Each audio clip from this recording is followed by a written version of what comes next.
ሶፎንያስ ጋዜጠኛው ከገዳም ወጥቼ ነው መደወልልህ። ጋዜጠኛ ሶፎንያስ ታሞ ሆስፒታል መግባቱ ተሰምቷል። ሰላም እንዴት ናችሁ? ውድ የቻናላችን ቤተሰቦች እንግዲህ ዛሬም እንደተለመደው በአዳዲስ ጉዳዮችን መጥተናል። ለዚህ ፔጅ አዲስ ከሆናችሁ ቤቱን ሰብስክራይብ በማድረግ ቤተሰብ እንሁን። ይህ ፊላ ኢንተርቴይንመንት ነው።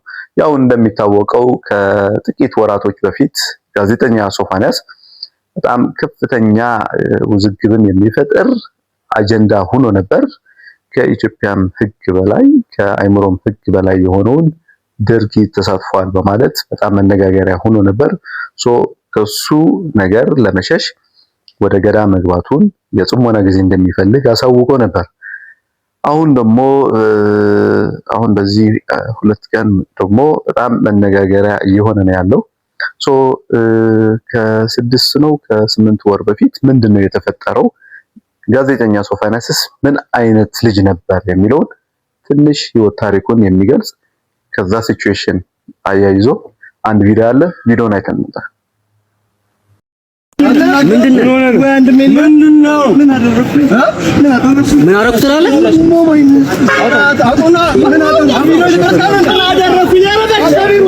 አራት ኪሎ ያበቀለችው አቡሽ የቤት ስሙ ነው። ዘናጭ ነው እሱ በልጅነቱም የዘጠናዎቹ ትውልድ የፎቶ አነሳስ ሰለባ ጎበዙ ተማሪ ህይወትን ለማሸነፍ ብዙ ውጣ ውረዶችን አይቷል።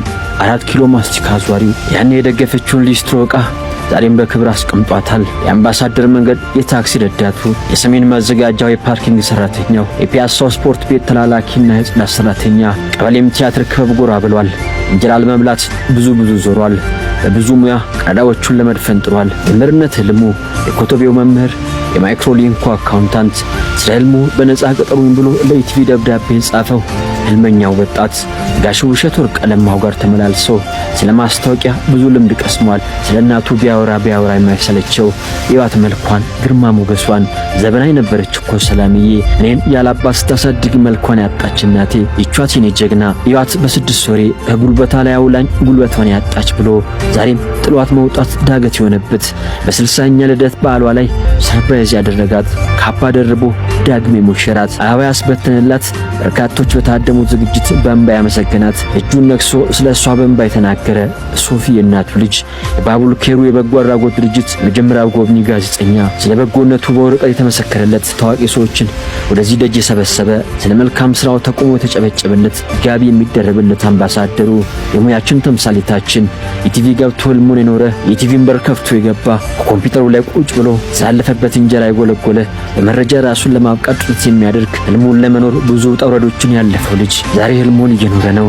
የቲቪ ስቱዲዮ መመላለሻው ነው። የእሁድ መዝናኛ ወንበር የሚጠብቁት ባለ አስተማሪ ታሪክ ባለቤቱ ጋዜጠኛ ሶፎንያስ ሲሆን ቪዲዮውን እንዳያችሁት ነው ጋዜጠኛ ሶፎንያስን ያሳለፈው የህይወቱ ውጣ ውረድ ያየነው ቪዲዮ ነው። ከልጅነቱ ጀምሮ በጣም ህይወቱን ለማሻሻል በጣም ሲጥር እንደነበር የሚያሳይ ነው። በሙያው ደግሞ ትልቅ የሚባል ስራዎችን የሰራ ራሱን በየቀኑ ደግሞ አፕዴት የሚያደርግ ልጅ ነው። በሙያው ትልቅ አሻራ ያሳረፈ ልጅ ነው። ጋዜጠኛ ሶፎንያስ እናቱን ብቻውን ያሳደገችው ልጅ ነው። ለእናቱ በጣም ትልቅ ፍቅርና በስስት ነው የሚያያት። በአሁኑ ሰዓት ግን ምንድነው እየገጠመ ያለው የሚለው ደግሞ ቪዲዮውን አይተን እንመጣለን። ቤቱ ወድሟል። እንደገና ዘይት ጥዶ በሁለት ብረት ድስት ጥዶ አንተክትኮ ለኔ ነበር ያ ነገር ላይ ሊገለብጥብኝ የታሰበው ማለት ነው። ሰው ደርሶ አጥፍቶት አውርዶ ይቀዝቅዝ ብለው አስቀመጡት። ይሄም መሆን የለበትም። ወዲያው መድፋት ነበረባቸው። ይሄ ደግሞ ቶሎ አይመጣልሽም እና ያው ዘይቱን ቁጭ እንዳለ ነው ምድጃው ላይ እናረጋለን። ቤቱ እንዳልነበረ ሆኗል እና በቃ ጥዬ ወጣሁ። እኔ ከህይወቴ አይበልጥም። አላመንኩትም። በቃ አሁን የመጨረሻ አላመንኩትም። በፊት ግን እንደው እንደንትን ነይ ሲለኝ እየተከተልኩ እዛ ነይ ሲለኝ እየተከተልኩ ሳይሆን ንግግሩ ምን ትክክል አይደለም። በቃ ራስሽን አስተዋውቂልኝ እንደው ማነች ለሚሉ። እሺ ስሜ ፍቅርተ ዋሲሁን ይባላል። የሶፎንያስ ታላቅ እህቱ ነኝ። ያው በቃ እሷ እንዳለችው ነው ሁሉም ነገር። በቃ አሁን ጸበል ሂዷል ተጠምቁም ብሎ ያው ይድናል ተብሎ ነበር። ያው መድኃኒቱ ስለተቋረጠ በዛ ምክንያት ነው አምልጦም መጣ። ያው እንዳለችው ነው ሆስፒታል ተኝቶ ነበረ። ከዛም እያመለጠ ምናምን ነው በቃና በቃ መድረሻውም መሄጃውም አናቀውም። በቃ እዛኔን ሲል እዛ ስንሄድ የለም፣ እዛኔን ሲል እዛ ስንሄድ የለም እና በጣም ነው ደከመኝ። እየደወለ ነው የሚነግራችሁ? እየደወለ ነው የሚነግረን። በቃ ያለበት ቦታ እንሄዳለን አናገኘውም እና በቃ በጣም ከብዶናል እኛ ራሱ። ምክንያቱም በቃ ቢያንስ ሰው ቢረዳው ነው የምለው እኔ። በጣም ታሟል። አሁን በዚህ ሰዓት ራሱ እንደዚህ ቢታይ እንግዲህ በፊት የሚያውቁት ሶፎንያስ አይደለም አሁን ያለበት ማለት ነው። አላባት ነው ያሳደኩት። የአባቱ ሞተ። ወንድና ሴት ሆኜ በቃ እንደዛ አድርጌ ለቁም ነገር አድርሻው ነበር። እሱን ሁሉ ያውቃል እንዴት እንዳሳደኩት።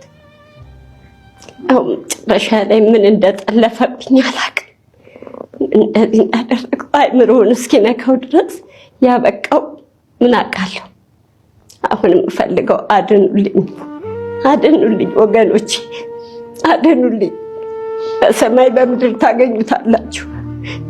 አድኑልኝ ወገኖቼ።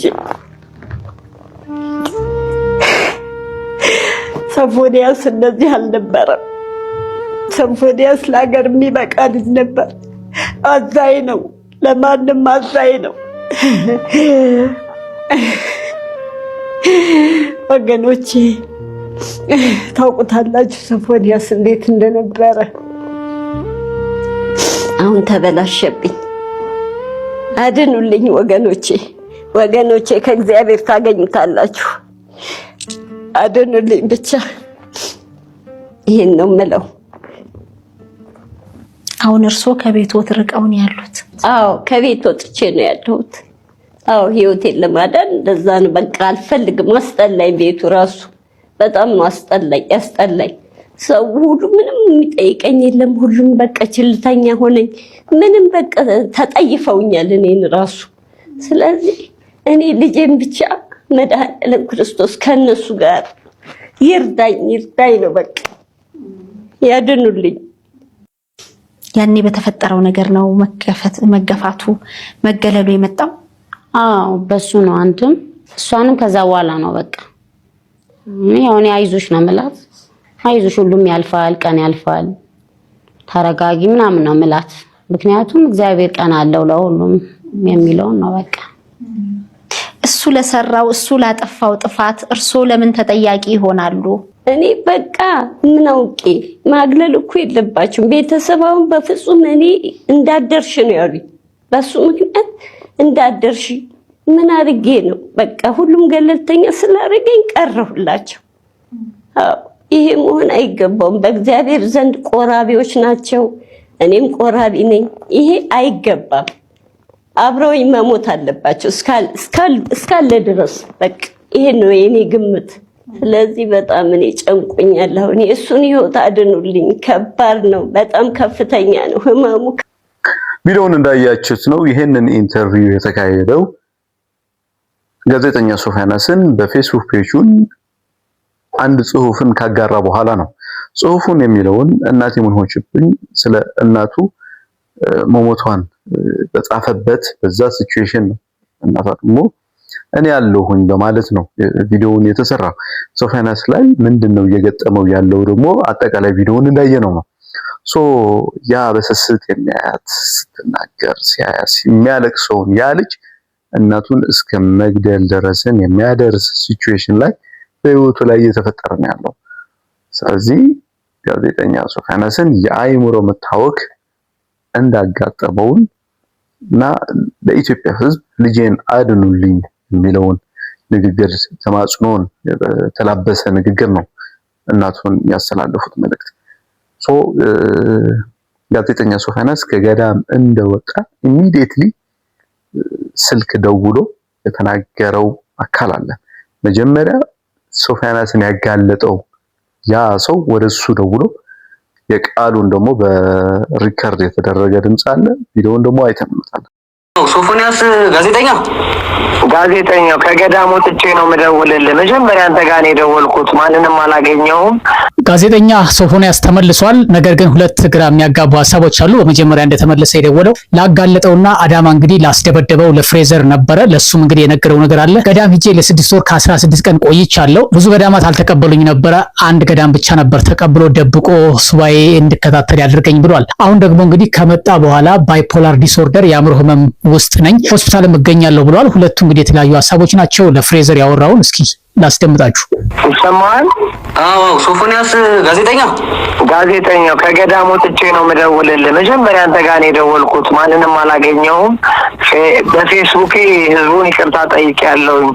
ግን አሁን አንተ ጋር ደውሌ አንደኛ ሁሌ ስለማስታውስ ነው። እግዚአብሔርን ነው የምልህ፣ መድኃኔዓለምን ነው የምልህ። እየሰማኸኝ ነው አይደል? አዎ እየሰማሁህ ነው። መድኃኔዓለም በሚያውቀው እኔ አልከፋኝም። እኔ የእግዚአብሔርን ስጋው ደሙን እንድቀበል፣ ህይወቴ እንዲስተካከል፣ ከዚህ ቆሻሻ ህይወት እንድወጣ፣ ወደ ትክክለኛ መስመር እንድገባ ምክንያት የሆንከኝ አንተ ነህ። አንተ በዛ ደረጃ ጉዳዩን ባታራግበው ኖሮ እኔም እንደዚህ ባልሆንኩ ነበረ። እግዚአብሔርን ጎዳና የእግዚአብሔርን ወንጌል ለ6 ወር ከ16 ቀን ቆይቼ ነው ከገዳም የወጣሁት። የትንሣኤ ዕለት ነው፣ የፋሲካ ዕለት ነው ስጋው ደሙንም የተቀበልኩት። ትልቅ ገዳም ነበርኩኝ። አሁን ይሄ ነው ብዬ አልነግርህም። ገዳሙም ደብቆ ነበር ያስቀመጠኝ። መላው ኢትዮጵያ ገዳማት ተደውሎላቸው ሁሉ ፈቃደኛ አልነበረም እኔን ለመቀበል። አንድ ገዳም ብቻ ነው ፈቃደኛ ሆነው፣ ቤተልሔም ጎን ያለው ምንድን ነው ግብር ቤት የሚባል ታውቃለህ? አይ አላውቅም። ግብር ቤት የክርስትና ቤት። ኦኬ እሺ። ክርስትና ቤት ተሸሽጌ ተደብቄ እዛ ጸሎቴን ስግደቴን ወደ 5 ወር ነው የሰገድኩት። ጾም ጸሎት ላይ ነበርኩኝ። ከዛ በኋላ መድኃኔዓለም የሆሳዕና ዕለት ለአባ ወይም ደግሞ ለነበርኩበት ለአባ ለቅዱሳኑ በህልማቸው ሶፎንያስ ስጋው ደሙን የትንሣኤ ዕለት ይቀበል ብሎ መድኃኔዓለም ነግሯቸው የትንሣኤ ዕለት ስጋው ደሙን ተቀብዬ ትንሽ ታምሜ የካቴት ሆስፒታል ትንሽ አየር አጥሮኝ ኮማ ውስጥ ነበርኩኝ። የምግብ እጥረት ገጥሞኝ ወደ 20 ኪሎ ገደማ ነው የቀነስኩት። ብታየኝ በጣም ነው የምትደነግጠው። አሁን ፎቶ ፖስት አድርጌያለሁ ፌስቡክ ላይ፣ ግን የድሮ ነው። ምክንያቱም የአሁኑ ፌሴን ብታየው በእውነት ታለቅሳለህ። በእውነት ከዚህ በፊት ከታመምኩትም በላይ ነው። 20 ኪሎ ነው የቀነስኩት። ከ76 ኪሎ ወደ 56 ኪሎ ገደማ ነው ያለው። ቪዲዮውን እንዳያችሁት ነው። የዚህ ዋና ሐሳቡን አንተ ነገሮችን ባትገፋፋቸው እኔ ወደ እግዚአብሔርን አልቀርብም ነበር፣ ምንም አልተቀየምኩም የሚለውን ሐሳብ ነው ያጋራው። እና መጀመሪያ ከምታቀኝ አይነት የፊዚካሊ ደግሞ በጣም እንደቀነሰ ሰዎችን ቢያዩት የሚያዝኑለትን አይነት አቋም እንዳለው ነው በንግግሩ ላይ የገለጸው። ይሄንን አስመልክቶ ይሄንን የተለያዩ በፌስቡክ ራሱን ጋዜጠኛ ሶፎንያስን በየጊዜው ፌስቡክ ላይ በሚፖስቱ በሚያጋራው ኢንፎርሜሽን ፕሊዝ ይሄንን ይዘን አንውጣ የሚለው ደግሞ አንድ ወንድማችን ያጋራውን የራሱን ሐሳብ አለ። ቪዲዮውን አልቆራርጦ ሙሉ ቪዲዮውን ረጅም ነው፣ ኦልሞስት ወደ 9 ደቂቃ የሚሆነው ሙሉን ሐሳቡን እንዳይቆራረጥ ሙሉን ቪዲዮውን አሳያችኋለሁ። ሐሳቡን እንስማ። እባካችሁ በጣም በርካታ ተከታይ የፌስቡክ ገጽ ያላችሁ፣ የቲክቶክ ገጽ ያላችሁ ሰዎች የባልደረባችንን የሶፎንያስ ዋሲሁንን ምንጭ እየጠቀሳችሁ ደግሞ ከሱ ገጽ እየወሰዳችሁትን እንዳለ እያነሳችሁ ባትለጥፉት መልካም ነው። ምክንያቱም አሁን ያለበት ሁኔታ አስተማማኝ የሆነ አይደለም። ወይ ደግሞ እሱ የሚናገራቸው የሚጽፋቸው የሚለጥፋቸው ነገሮች ሙሉ ለሙሉ ጥሩ ናቸው እውነት ናቸው ተብሎ የሚታመኑ የሚገመቱም አይደሉም። ስለዚህ እባካችሁ አትለጥፉ። ምክንያቱም በየደቂቃው በየሰዓቱ የተለያዩ መረጃዎች ነው እየወጡ እያየን ያለ ነው እና ይሄ ነገር እባካችሁ ጥሩ አይደለም። ከ2 ቀን ከ3 ቀን በፊት ጋዜጠኞች ሰብሰብ ብለን ሶፊ ያለበትን ሁኔታ ልንጠይቀው ሄደን ነበረ። የካቲት ሆስፒታል ገብቶ ነበረ። በዚህ መሃል ልንጠይቀው ሄድ ነው። እኔ ናፍቆት ዮሴፍ ናፍቆት ዮሴፍን ታውቋታላችሁ። አዲስ አድማስ ላይ በጣም የተባበር ያላትና በጣም ብዙ የምትጽፍ ጋዜጠኛ ነች። ጌቻ አበሻንም ታውቁታላችሁ። ጌቻ አበሻ በአሁኑ ወቅት የጌጡ ተመስገን ገጽ ላይ በሪፖርተርነት እንደዚህ መረጃዎችን በመስጠት አብሮ ይሰራል። ባልደረባም ነው። ናፍቂ ስለተደወለላት ልንጠይቀው ሄደን የካቲት ሆስፒታል ሄደን ስናየው እውነት ለመናገር የቀድሞ ሶፊን ሆኖ አላገኘነውም እና በጣም ነው ያዘንነው። በጣም ውስጣችን ሽምቅቅ ነው ያለው፣ ተጎድተናል። አሁን እዚህ ላይ ምስል ላይ እንደምታዩት የነበረው ውበት፣ የነበረው ግርማ ሞገስ፣ የነበረው ጸጉር፣ እነዚህ ሁሉ ነገሮች አልነበሩም። በእርግጠኝነት መነግራችሁ በስክሪን ላይ የምታውቁት ሰዎች ራሱ በአካል ብትሄዱ አይ ሶፊ አይደለም ብላችሁ የምትመለሱበት ኮንዲሽን ነበረና ሄደን ያለበት ሁኔታ ማየት ፈልገን ነበር። ሄድነው። ስንሄድ እናቷ አለች፣ እንደዚሁም ደግሞ የበፊት ጓደኞቹ አሉ። አሁን አንዳንድ ጓደኞቹን በጣም የምናመሰግናቸው የምንወዳቸው ጸጉሬን ስቆረጥ ደንበኛ የነበረ መጀመሪያ ደንበኛ ያደረገኝ የነበረ ነው ብሎ ነበር ያለውና እነሱንም አየን፣ አገኘን። ከዛ ሶፊን አናገር ነው። የሰውነት አቋሙ እንደ በፊቱ አይደለም። እግሩም ሁሉ ነገሩም እንደዛ አልነበረም። በጥሩ ኮንዲሽን ላይ አልነበረም ብቻ ባጭሩና እኛ ያለበትን ሁኔታ ለማየትና ከዛ በኋላ ለማገዝ ለማስተባበር ነበር ሄድ ነው። የካቲት ስንሄድ ግን ሶፊን ባልጠበቅነው ሁኔታ ነበር ያገኘነውና ከገዳም ጠፍቶ እንደመጣ ነው የነገረን። ለምን ጠፋሃል ነው። ቢያንስ ጸበል ጀምሮ ከሆነ ጸበሉን መጨረስ መቻል ነበረበት። በሱባኤ የሚይዞ ከሆነ ሱባኤውን መጨረስ መቻል ስለነበረበት ሶፊ ለምንድን ነው ምን አለ ጨርሰ እንኳን ብትመጣ ብለን ስንለው በቃ እዛ ያለሁበት የጤና ሁኔታ ጥሩ አልነበረም አለን። አንድ ጥሩ ነገር የሰማሁትና የነገረኝ ነገር ምንድን ነው? ቆርብ ያለው አለ፣ ስጋው ደግሞ ተቀብያለሁ አለ። ንስሐ ገብቼ በፊት ሶሻል ሚዲያ ላይ ሲነገርበት ከነበረው ነገር በመነሳት ሱባኤ ይዞ ንስሐ ገብቶ ስጋው ደግሞ ተቀብሏል።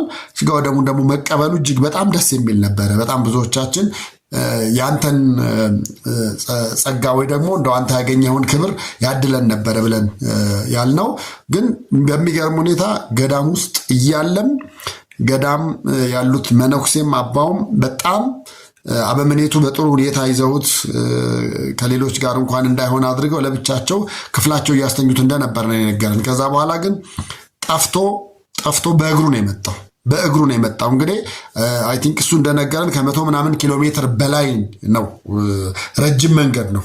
ያንን ረጅም መንገድ ጠፍቶ ነው በእግሩ የመጣው። ስናየው አዝነናል። ምላችሁ ያደረገው ጫማ ጥሩ አልነበረም። እግሩ ላይ መስተነጣጠቆች ምናምን ነበሩና በፊት የምናውቀው ሶፊ አሁን በዚህ ኮንዲሽን ሆኖ ምናምን ብለን በጣም አዝነን ነበርና ብቻ ከገዳም ረጅም ጸሎት በሚያዝበት ሰዓት ላይ ከአባ ጠፍቼ ነው የመጣሁት አለ። ከአባ ጠፍቼ መጣሁ አለ። የካቲት እንግዲህ አልጋ ለማግኘትም ብዙ አስቸጋሪ ነገር ነበረ። ግን እሱ በአጋጣሚ ሆኖ አልጋ አግኝቶ ጥሩ ሕክምና እየተከታተለ ነበረ። ኒሞኒያ እንደያዘው ህመሙ የኒሞኒያ እንደሆነ ነው የተገለጸው። እንግዲህ የኒሞኒያ ህመም ደግሞ በተለይ የጤና ባለሙያዎች በዚህ ጉዳይ ላይ ገብታችሁ ልትናገሩ ትችላላችሁ።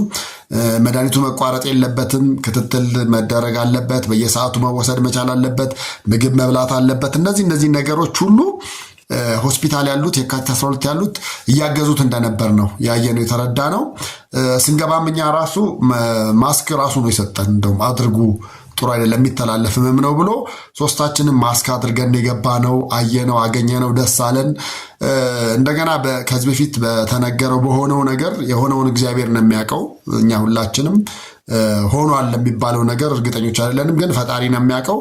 እውነት ለመናገር ግን እሱ በጣም አዝኖ ሙያውንም እናንተንም አንገት አስደፋው ይቅርታ ብሎ እግራችን ላይ ሲወድቅ አንስተነው በደረታችን አቅፈነው በቃ አጽናንተነው እባክህ ቁጭ በል፣ መድኃኒትህን ውሰድ፣ ምግብ ተመገብ፣ በአጭር ጊዜ ውስጥ ድነህ ልትወጣ ትችላለህ ብለን አጽናንተነው ነበር የወጣ ነው። ከዛ በኋላ ምን እናድርግ ብለን ከሌሎች ባልደረቦቻችን ጋር እያወራን ሳለ በሁለተኛው ቀን ሌላ ኢትዮጵያ ቴሌቪዥን የሚሰራ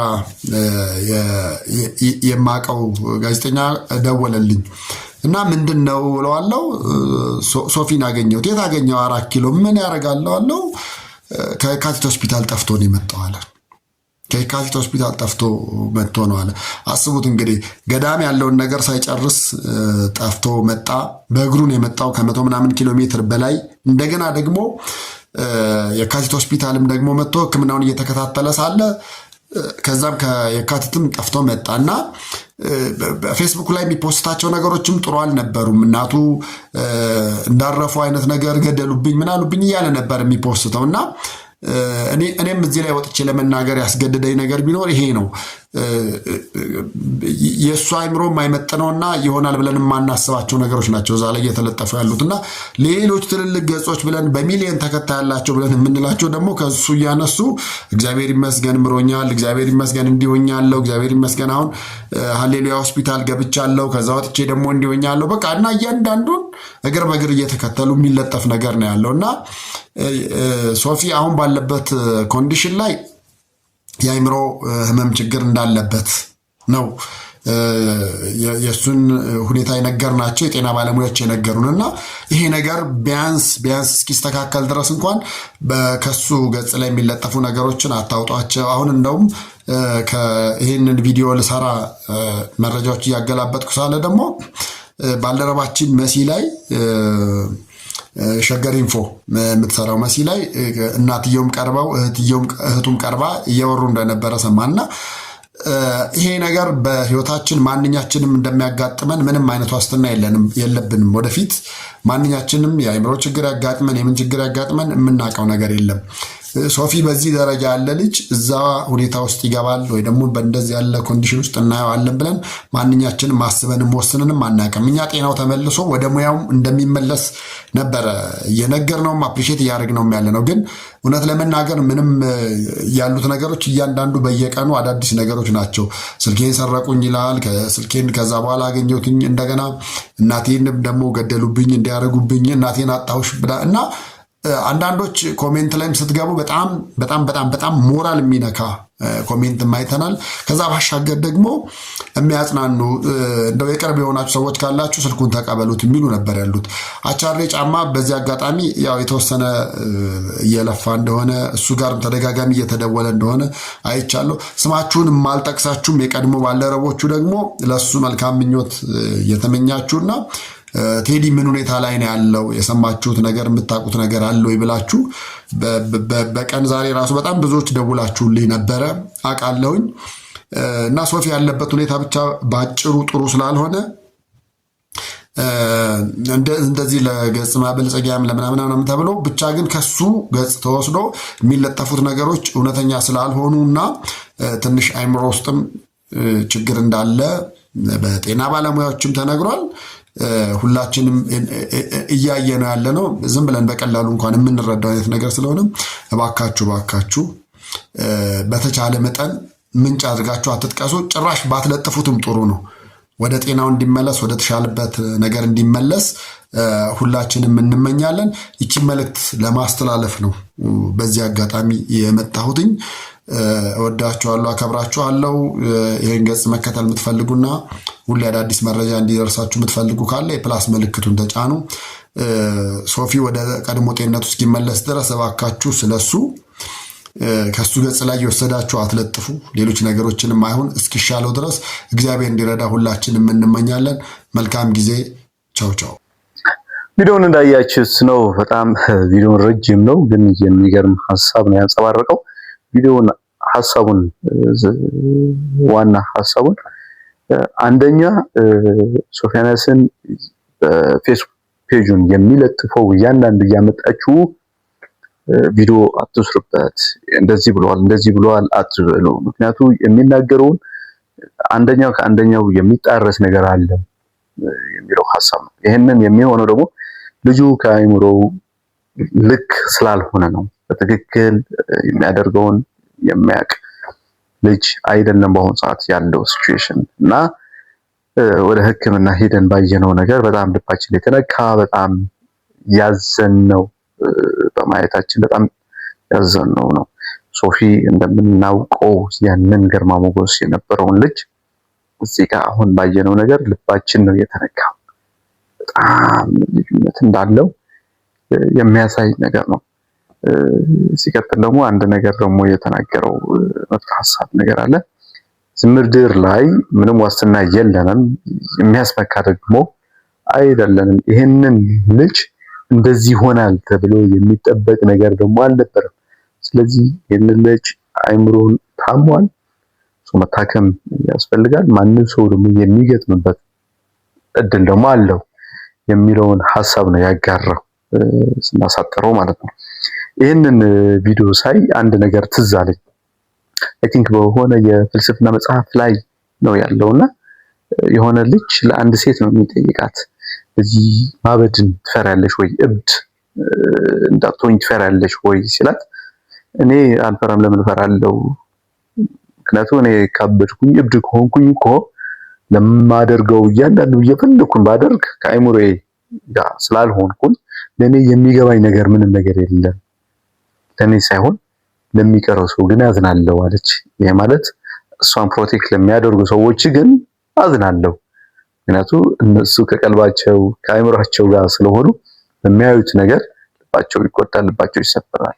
ተማሚማ ኦልሬዲ ታማሚ ነው የሚለውን ሐሳብ አንጸባርቃለች። ይሄንን ሳይሱ ነው እየመጣልኝና እባካችሁ እንደዚህ አይነት ነገር ደግሞ ባናደርግ መልካም ነው የሚል ሐሳብ አለኝ። ደግሞ ሶፊ ጨርሶ እግዚአብሔር እንዲመረው ጤንነቱ መልካም እንዲመለስ እግዚአብሔር ይርዳው ማለት ፈልጋለሁ። ወደ ሁለተኛ ቪዲዮአችን ደግሞ ስንሄድ ደግሞ በጣም ከፍተኛ ውዝግብን የፈጠረ የቶሚ ፕላስን እቺ ቻናል ነው የሚለውን ቪዲዮ በጣም ቫይራል ወጣለች። በጣም ብዙ ሜሞችን ተሰርቶበታል። ቪዲዮውን በሚገርማቸው ሁኔታ ግን ባይ ዘ ዌይ በጣም በብዙ በሚሰሩት ቪዲዮዎች ላይ ሪፖስት የሚያደርገው ራሱ ቶሚ ፕላስ ራሱ ነው ሪፖስት የሚያደርጋቸውና እሱ ነገሩ የሚያስቃል። ግን ብዙ ሰው ያሳዘነው ያስቆጣው የደበረው ግን የቲቪ ጋዜጠኛ ያ በዚህ መልኩ ስትሰራበት ግን ብዙ ሰዎችን ተቆጥተዋል፣ ደብሮታል።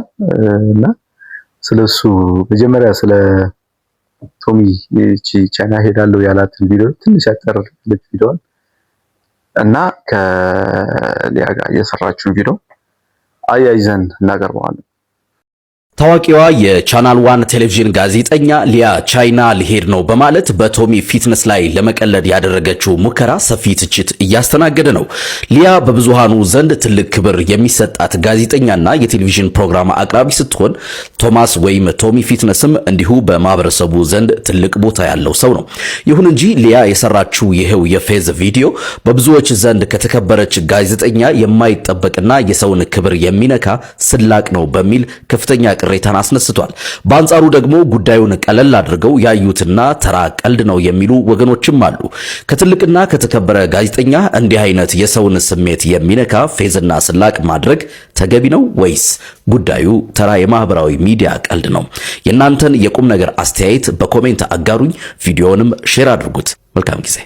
ቪዲዮውን እንዳያችሁት ነው። ለዛ ደግሞ ለሊያ ለተናገረችው ቪዲዮ ምላሽ ከሰጡ መካከል ኤላስ አንድ ምላሽን ሰጥቷል። ኤላስ እንደሚታወቀው የእንጨት ማለያና ነገሮችን ሐሳብ የሚሰጥ ሰው ነው። በዚህ በሶሻል ሚዲያ ስናውቀው ማለት ነው። የራሱን ሐሳብ አጋርቷል። ሐሳቡ ምንድነው የሚለው ደግሞ ቪዲዮውን አይተን እንጣ። እንዴት ነው ቼኪኔ 3 ሰዓት ነው ቻይና ልሄድ ነው። ኧረ እባክሽ ናፍቆት ሰፖርት ላድርጋት ብዬ ነው እንጂ ሸኩላል። በቃ እሺ በቃ ቻው። እሺ እየሄድኩ ነው። ቻይና ልሄድ ነው። ቼኪኔ 3 ሰዓት ነው። ቻው ነሽ? ደህና ነሽ? በቃ ግን ልሄድ ነው። እሺ እሺ ቻይና ልሄድ ነው። ቼኪኔ 3 ሰዓት ስለሆነ እንዳይረፍድብኝ። ቻው። እሷን ሰፖርት ላድርጋት ብዬ ነው። እሺ ቻው። በቃ ቻው። እሺ ቼኪኔ 3 ሰዓት ቻይና ልሄድ